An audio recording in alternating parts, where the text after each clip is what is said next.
Brøndby vinder 5-1 over FC Midtjylland. Det her, det er en af de vildeste kampe, jeg nogensinde har set, i hvert fald i den her sæson. Og det er et af de største nederlag, FC Midtjylland nogensinde har haft på deres helt egen hjemmebane. Herning.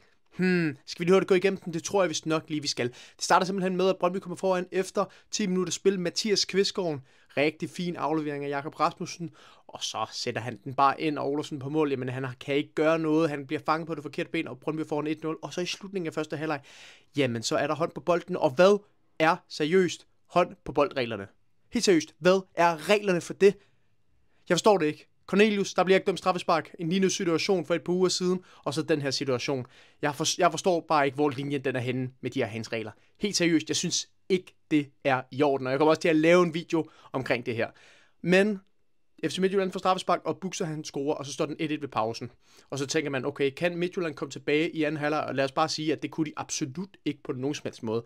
Fordi at Suzuki han scorer til 2-1, Suzuki han scorer også til 3-1, og så er Brøndby rigtig godt med, at man tænker, nu kører de den stille og roligt hjem, men det gjorde de ikke, for de scorer også til 4-1, og så Kvistgaard til 5-1, og Kvistgaard scorer hat-trick, og Suzuki han scorer 2 mål, og det er vanvittigt. Det er en vanvittig præstation af Brøndby.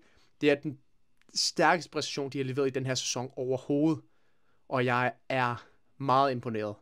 Fantastisk sejr af Brøndby.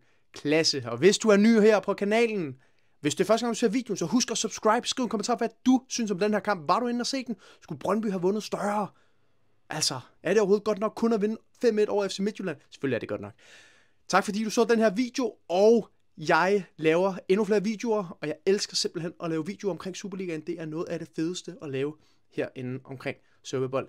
Det var en rigtig fin kamp, og jeg vil bare sige mange tak, fordi at du så med og følger med, og du liker og kommenterer.